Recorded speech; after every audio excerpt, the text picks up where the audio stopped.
President. Senator from Oklahoma. Mr. President, I ask unanimous consent that the quorum call in progress be vitiated. Without objection. Mr. President, more than 100,000 people and families will join together and march for life in Washington. It's going to take place actually tomorrow, I guess it is, and they will brave the cold. It's supposed to be sleet and very bad weather out there, and for one simple reason: to give voice to the voiceless. The unborn are most vulnerable among us, but are still deserving of the right to life. Jeremiah 1:5 says, "Before I formed you in the womb, I knew you. Before you were born, I sanctified you." To everyone who comes to the March for Life, know that we hear you and we're standing with you, just as we have in the past. This is not a new topic, not for me to speak on either. 25 years ago, I came down here to tell a story, and at that time I was in the House, so it's been going back on for a long period of time. Came down here to tell the story of Ana Rosa Rodriguez, and here's what I said. This is a quote from 1992. Mr. Chairman, there's a big misconception regarding abortion and the issue of women and the right to protect their bodies. It is not that right that I object to, but the right that is given them to kill an unborn fetus, an unborn child. I want to share with you a story that my colleague Chris Smith told me some time ago on this floor. That was 1992. It's the story of Ana Rosa Rodriguez. She was a survivor of an abortion at that time. Another group of people we haven't talked about very much on the floor. At birth, she was a healthy 3-pound baby girl. Except for her injury, she was missing an arm. Anna survived a botched abortion. Her mother attempted to get an abortion in her 32nd week of pregnancy when she was perfectly healthy. 8 weeks past what New York state law legally allows. In the unsuccessful abortion attempt, the baby's arm was ripped off. However, they failed to kill Ana Rosa, and she lived. Pro-life supporters agree that nightmare situations like the Rodriguez case are probably not common, but abortion-related deaths and serious injuries occur more frequently than most people are aware.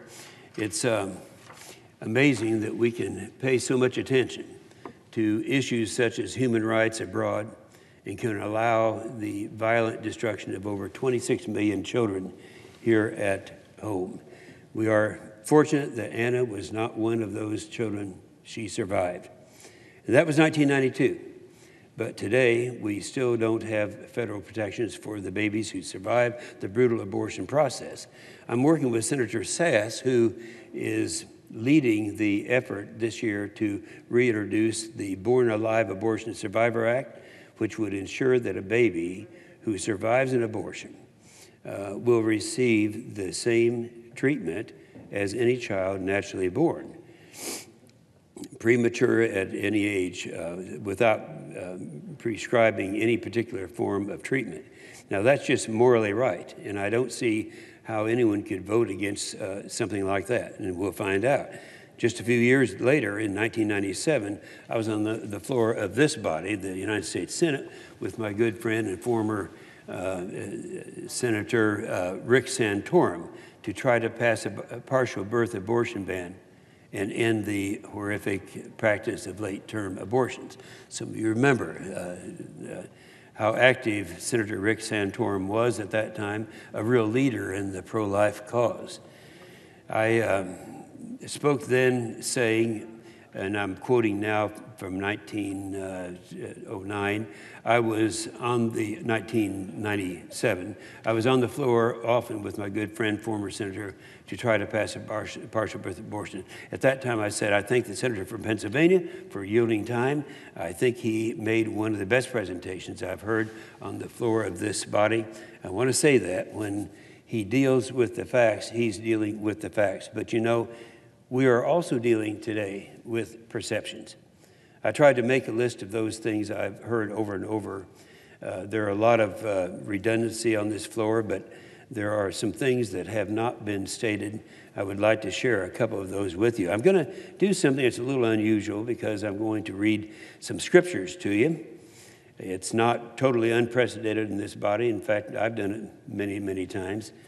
The distinguished senator from West Virginia does it quite often. Now, I was talking about Bob Byrd. We remember Bob Byrd. He's deceased now, but this was 1997. He read scriptures every day on the floor of the Senate. And so I would like to read a couple of scriptures, just those who care. Anyone who doesn't care, you just don't listen. First of all, I have used this number of times, Jeremiah 1:35. In fact, I've heard it in the last couple of days a couple of times. Before I formed you, this is other scriptures. Now listen to this. This is a quote. Before I formed you in the womb, I knew you. Before you were born, I sanctified you. Or the 139th Psalm, no matter which interpretation you use, it makes very clear when life begins. Life begins at conception. Then I was, not too long ago, in the U.S. Holocaust Museum.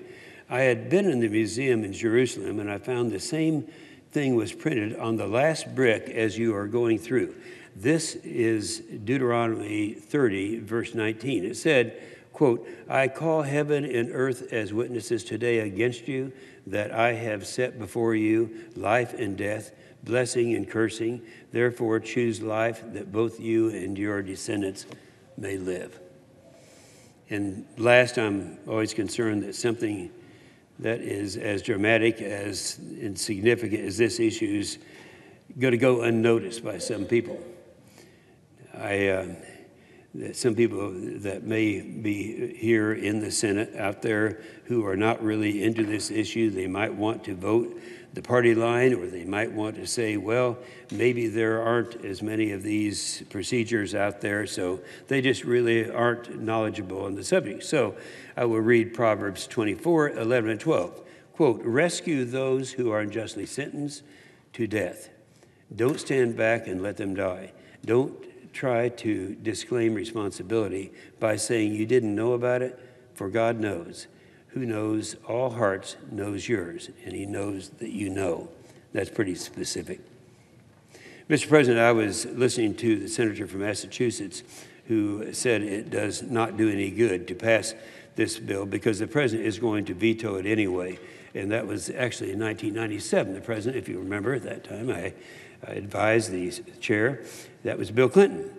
But I suggest to you that the president may not veto it. And if he does veto it, maybe some people will come over from the other side. You see, this was 1997. It was pretty close back then. It could have gone either way. One individual at that time, his name is Ron Fitzsimmons, who just last year, this was 1997, insisted that a number of partial birth abortions were a relative handful, and now admits, I lied through my teeth. He was lying.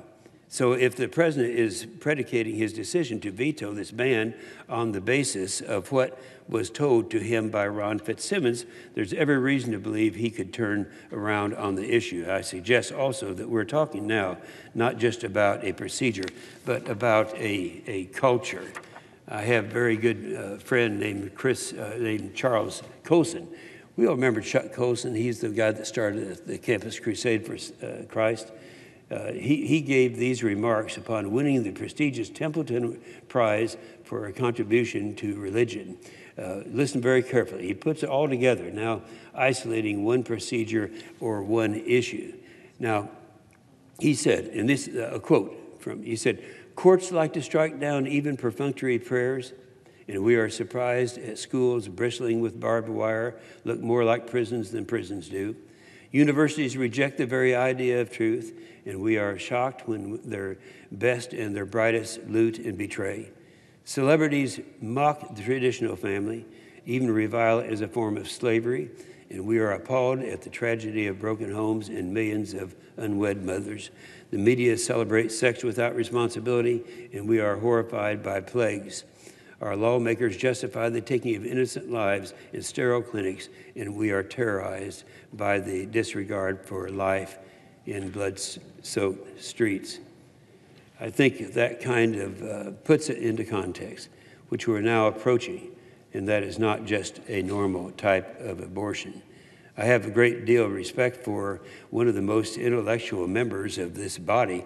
Keep in mind, this is 1997, and his name was Patrick Moynihan, a very good man, and he's from New York. Not many people know that he's actually lived the early years as my neighbor in Tulsa, Oklahoma. And so, again, at that time, nobody knew it until I mentioned it. So he's a self-proclaimed pro-choice senator. He said, and we have testimony, that it is not just too close to fanticide, it is fanticide, and one would be too many. That's Patrick Moynihan. Thought of really and respected as one of the great liberal scholars of this body. And this is where we get the numbers game. I heard it said on the floor many times that we're talking about maybe 1%, or maybe talking about those that are in the 9th month, maybe an infinitesimal number. But in fact, one is too many.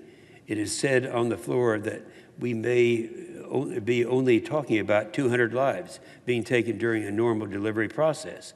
That is when a baby is given a natural birth, and yet they take the life by using this barbaric procedure. We have all kinds of documentation that it's being done in the 9th month and being done in a normal birth process. And they say only 200 are taken, their lives are taken. Mr. President, I agree with Patrick Moynihan. I'm totally a different philosophy than he is, but one is too many. So I say from Oklahoma, and some of you remember that we lost 168 lives in the Murrah Federal Office Building bombing. This was the largest domestic terrorist attack in American history. Did anybody say that is only 168 lives that were lost in Oklahoma City? No. The entire nation came with compassion and moored with us. One life, I agree with Senator Moynihan, is too many. One other issue that has not been discussed in this debate this year, keep in mind that was 1997, is that of pain. And rather go into it, I do not think anyone refutes the fact that a small baby, if that baby is certainly past the 2nd trimester, feels pain every bit as much as anyone who is in here as a member of the United States Senate would feel pain. There was a study conducted in London, and I have the results here, but I think everyone understands that this is something that is very real, that these babies do feel pain.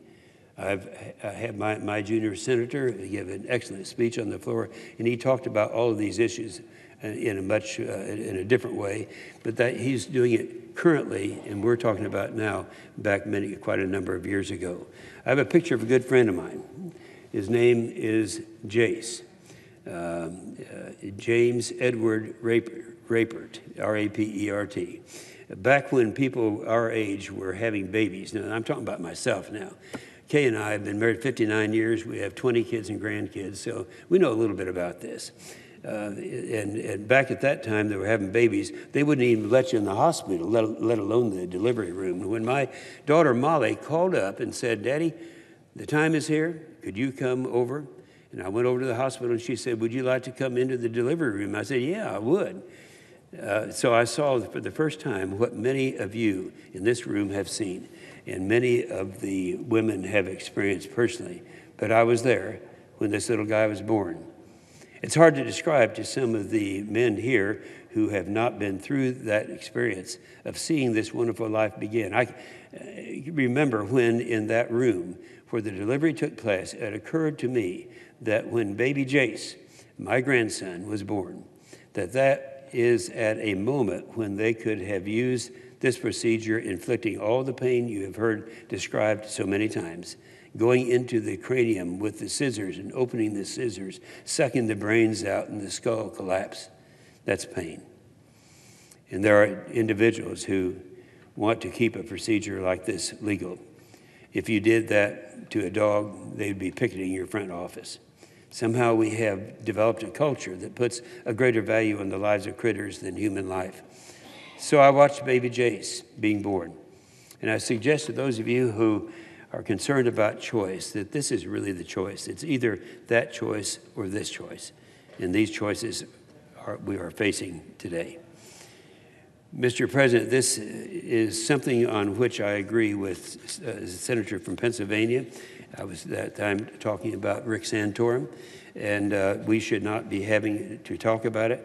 To think 100 years from now, they maybe look back and talk about that barbaric society that killed their own young, and here we are just trying to save a few lives from the very painful death. But nonetheless, that is the issue we're faced with today. Now, I gave that speech in 1997 and again in 1998, and year after year until we won the battle and finally ended up the practice of partial birth abortion in 2003, a ban that was upheld by the Supreme Court in 2007. But there is still much more that needs to be done to end the abortion on demand culture. President Trump gets this. He was the first sitting president to speak at March for Life, but his administration has made real progress to advance the pro-life agenda. He has reinstated the Mexico City policy. We remember what that was. It was the one that bans taxpayer money from funding abortions abroad and directed the Justice Department to formally investigate Planned Parenthood. President Trump also directed the Department of Health and Human Services to expand religious and conscience exemptions to protect individuals' religious liberty.